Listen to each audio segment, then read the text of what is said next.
റഷ്യയ്ക്ക് അത്യാധുനിക ബോംബുകളും മിസൈൽ തുടങ്ങിയവയുടെ വലിയ ശേഖരമാണ് ഉള്ളത്. റഷ്യൻ ബോംബുകളിൽ ഏറ്റവും ശ്രദ്ധേയമാണ് ഫാദർ ഓഫ് ഓൾ ബോംബ് എന്നറിയപ്പെടുന്ന ഫോബ് ബോംബ്. ആണവേതര ബോംബുകളിൽ ഏറ്റവും കരുത്തുറ്റതും മാരകവും അതിവിനാശകാരിയുമാണ് ഇത്.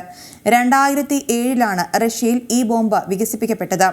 അതിനുശേഷം റഷ്യ ചില യുദ്ധങ്ങളിൽ പങ്കെടുത്തുവെങ്കിലും ഇത് ഉപയോഗിച്ചിരുന്നില്ല. തെർമോബേറിക് ബോംബ് എന്ന വിഭാഗത്തിൽ ഉൾപ്പെടുന്ന ബോംബാണ് ഫോബ്. വളരെ ഉയർന്ന താപനിലയിൽ സ്ഫോടനം നടക്കുന്നു എന്നതാണ് തെർമോബേറിക് ബോംബുകളുടെ പ്രധാന സവിശേഷത. ഇത്രയ്ക്കും ഉയർന്ന താപനില മൂലം ബോംബ് വിസ്ഫോടനം നടക്കുന്നതിന്റെ ചുറ്റിലുമുള്ള മനുഷ്യരുൾപ്പെടെ ജീവികളും മറ്റ് ജൈവ വസ്തുക്കളും ഞൊടിയിടയിൽ ബാഷ്പമായി പോകും. എത്രത്തോളം വിനാശകാരിയാണ് ഈ ബോംബ് എന്നത് ഇതിൽ നിന്ന് മനസ്സിലാക്കാം. 2007 ഈ ബോംബിന്റെ പരീക്ഷണം റഷ്യൻ സൈന്യം നടത്തിയത്. ഒരു ആണവ ബോംബ് വിസ്ഫോടനത്തിന്റെ അതേ വ്യാപ്തിയും ശേഷിയുള്ളതുമാണ് ഈ ബോംബിന്റെയും വിസ്ഫോടനം.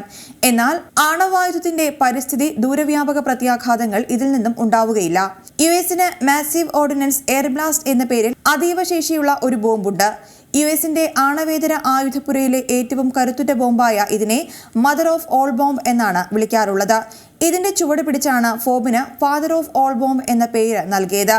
MOABയേക്കാൾ ശേഷിയേറിയതാണ് ഫോബ് എന്നുള്ളത് ഏറെക്കുറെ തർക്കങ്ങളില്ലാത്ത കാര്യമാണ്.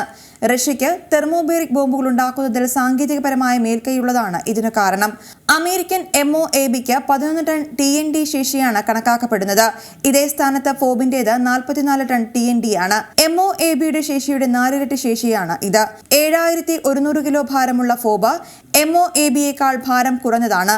സ്ഫോടനത്തിന്റെ 1000 അടി വ്യാസത്തിലുള്ള സ്ഥലം പൂർണ്ണമായും നശിപ്പിക്കുവാനും ഫോബിന് കഴിയും. ശീതയുദ്ധകാലം സോവിയറ്റ് യൂണിയന്റെ തകർച്ചയോടെ അവസാനിച്ചുവെങ്കിലും യുഎസും റഷ്യയും തമ്മിലുള്ള എതിർചേരികൾ ഇന്നും തുടർന്നിരുന്നു. വ്ളാഡിമിർ പുടിൻ റഷ്യയുടെ അധികാരത്തിലെത്തിയതോടെ ഈ മത്സരം കടുത്തു. 2003 യുഎസ് MOAB വികസിപ്പിച്ചതിന്റെ മറുപടിയായാണ് റഷ്യ 2007 ഫോബ് വികസിപ്പിച്ചത്. റഷ്യ ഫോബ് ബോംബിനെ മറ്റൊരു രാജ്യത്തിനും നൽകാൻ ഇതുവരെ തയ്യാറായിട്ടില്ല. ഏറ്റവും പുതിയ വാർത്തകളും വിശേഷങ്ങളും വിരൽ തുമ്പിലറിയാൻ സീ മലയാളം ന്യൂസ് എല്ലാ ഡിജിറ്റൽ പ്ലാറ്റ്ഫോമുകളിലും ലഭ്യം.